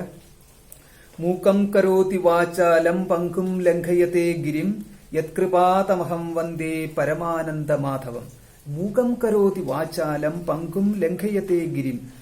മൂകനെ വാചാലനാക്കുന്നതും പങ്കും ലംഘയത്തെ ഗിരിം പർവ്വതത്തെ അതിക്രമിക്കുവാന് ഒരു മുടന്തനെ സഹായിക്കുന്നതും മുടന്തനെ പർവ്വതം കടത്തിവിടുന്നവനും യത്കൃപാതമഹം വന്ദേ അപ്രകാരമുള്ള, അതായത് എല്ലാവിധത്തിലുള്ള ദോഷങ്ങൾക്കും പരിഹാരം കാണുന്നവനായിട്ടുള്ള തമഹം വന്ദേ പരമാനന്ദ മാധവം, അപ്രകാരമുള്ള ഭഗവാനെ ഞാൻ വന്ദിക്കുന്നു. അപ്പൊ ഇപ്രകാരം യം ബ്രഹ്മാവരുണേന്ദ്ര രുദ്രമരുതസ്തുന്വന്തി ദിവ്യൈസ്തവൈ വേദൈ സാംഗപദക്രമോപനിഷതൈ ഗായന്തി യം സാമഗാഃ ധ്യാനാവസ്ഥിത തത്കൃതേന മനസാ പശ്യന്തി യം യോഗിനോ യസ്യാന്തം ന വിദുഃസുരാസുരഗണാ ദേവായ തസ്മൈ നമഃ. അപ്പോൾ ഈ ഭഗവാനെ യം ബ്രഹ്മാവരുണേന്ദ്ര രുദ്രമരുതസ്തുന്വന്തി, അതായത് ഈ ഭഗവാനെ പല പല പേരുകളിൽ അറിയപ്പെടുന്നു. ഏത് പേരുകൾ അറിയപ്പെട്ടാലും ആ ഭഗവാന് ശ്രീകൃഷ്ണ പരമാത്മാവ് തന്നെയാകുന്നു. ധ്യാനാവിഷ്ടത ചേതസ, ഈ ധ്യാനത്താൽ അറിയപ്പെടുന്ന ഭഗവാനെ പശ്യന്തിയം യോഗിനഃ, യോഗികൾ ധ്യാനത്തിലൂടെ അറിയുന്നു. യസ്യാന്തം ന വിദുഃസുരാസുരഗണാഃ, സുരന്മാരും അസുരന്മാരും ഈ ഭഗവാന്റെ മഹിമയെ ഒരിക്കലും അറിയുന്നില്ല. സുരന്മാര് ദേവന്മാര്, അസുരന്മാര് ദേവന്മാരുടെ മാതാവിന്റെ ദേവന്മാരുടെ പിതാവിന്റെ മറ്റൊരു ഭാര്യയായ ദിതിയുടെ പുത്രന്മാർ. ഇതാണ് അസുരന്മാരും തമ്മിൽ ദേവന്മാരും തമ്മിലുള്ള ബന്ധം. സഹോദരങ്ങളാ, അവരും തമ്മിൽ എപ്പോഴും സംഘർഷമാണെന്നർത്ഥം. അവര് പോലും സുരാസുരഗണാഹ എന്നുള്ള രീതിയിൽ അവരും അസുരന്മാരും സുരന്മാരും അവിടെ ഈ ഭഗവാന്റെ മഹിമയെ അറിയുവാൻ സാധിക്കുന്നില്ല. അപ്പൊ ഇവിടെ നമുക്കിപ്പം കാണാം, ദേവന്മാരെന്ന് പറയുന്നത് ഭഗവാനല്ല. ദേവന്മാര് നമ്മളെ മാതിരി തന്നെയുള്ള ഒരു കൂട്ടം, അതിനെക്കുറിച്ച് നമുക്ക് പിന്നീട് കാണാം. അസുരന്മാർ നമ്മുടെ മാതിരി തന്നെയുള്ള മറ്റൊരു കൂട്ടം, അതിനെക്കുറിച്ച് നമുക്ക് പിന്നീട് കാണാം. ഭഗവാൻ എല്ലാത്തിനെയും അതിക്രമിച്ച് നിൽക്കുന്നു. അപ്പൊ ഇപ്രകാരം ഭഗവത്ഗീതയെ സ്തുതിച്ചിരിക്കുകയാണ്. അപ്പൊ നമുക്ക് ആ ഭഗവത്ഗീത സ്തുതിയോട് കൂടിയിട്ട് ഇപ്പൊ നമുക്ക് ഇന്നത്തെ ക്ലാസ് ഇവിടെ നിർത്താം. ആദ്യത്തെ 2 ശ്ലോകങ്ങള് ചൊല്ലിക്കൊണ്ട് ഈ ശ്ലോകങ്ങൾ ചൊല്ലുമ്പോൾ 2 ശ്ലോകങ്ങൾ നമുക്ക് ചൊല്ലാം. 2 ശ്ലോകങ്ങൾ നമുക്ക് കൂട്ടത്തില് എല്ലാവർക്കും ടെക്സ്റ്റ് നോക്കിക്കൊണ്ട് എന്നെ ഒപ്പം തന്നെ ചൊല്ലാം. അഥ പ്രഥമോധ്യായഃ ധൃതരാഷ്ട്ര ഉവാച ധർമ്മക്ഷേത്രേ കുരുക്ഷേത്രേ സമവേതായുയുത്സവഃ മാമകാഃ പാണ്ഡവാശ്ചൈവ കിമകുർവത സഞ്ജയ. സഞ്ജയ ഉവാച ദൃഷ്ടാ തു പാണ്ഡവാനീകം വ്യൂഢം ദുര്യോധനസ്തദാ ആചാര്യമുപസംഗമ്യ രാജാ വചനമബ്രവീത്. 1-ാം അധ്യായത്തില് ധൃതരാഷ്ട്രൻ പറഞ്ഞു, ധർമ്മക്ഷേത്രേ കുരുക്ഷേത്രേ, ഈ ധർമ്മക്ഷേത്രമായ കുരുക്ഷേത്രത്തില് സമവേതാഹ, ഒന്നിച്ചുകൂടിയവരായിട്ടുള്ള യുത്സവഃ, യുദ്ധ കാംക്ഷിക്കുന്നവർ, യുദ്ധത്തിനായിക്കൊണ്ട് ഉത്സാഹത്തോടുകൂടി നിൽക്കുന്നവരായിട്ടുള്ള മാമകാഹ, എന്റെ ആൾക്കാരും പാണ്ഡവാശ്ചൈവ, പാണ്ഡവന്മാരും കിം അകുർവത, എന്തു ചെയ്തു സഞ്ജയ, യുദ്ധക്കളത്തിൽ സന്നിഹിതരായിരിക്കുന്ന എന്റെ ആൾക്കാരും പാണ്ഡവന്മാരും എന്തു ചെയ്തു സഞ്ജയ എന്ന് ധൃതരാഷ്ട്രർ സഞ്ജയനോട് ചോദിച്ചു. സഞ്ജയ ഉവാച ദൃഷ്ട്വാ തു പാണ്ഡവാനീകം വ്യൂഢം ദുര്യോധനസ്തതാ. സഞ്ജയൻ പറഞ്ഞു, ദൃഷ്ട്വാ തു, കണ്ടിട്ട്, പാണ്ഡവാനീകം, പാണ്ഡവ സൈന്യത്തെ കണ്ടിട്ട്, വ്യൂഢം, ദുര്യോധന, വ്യൂഹമായിട്ട് ചമയ്ക്കപ്പെട്ട പാണ്ഡവ സൈന്യത്തെ കണ്ടിട്ട് ദുര്യോധനൻ തഥാ അനന്ത് അപ്പോൾ ആചാര്യം ഉപസംഗമ്യ ആചാര്യനെ ഉപസംഗമ്യ സമീപിച്ചിട്ട് രാജാ വചനം അബ്രമീത് രാജാവായ ദുര്യോധനൻ വചനം അബ്രമീത് വചനം പറഞ്ഞു. അപ്പൊ ഇവിടെ നമുക്ക് ഇതോടുകൂടിയിട്ട് നമുക്ക് ഇന്നത്തെ ക്ലാസ് നിർത്താം. ഇതിന്റെ ബാക്കി നമുക്ക് അടുത്ത ദിവസം കാണാം.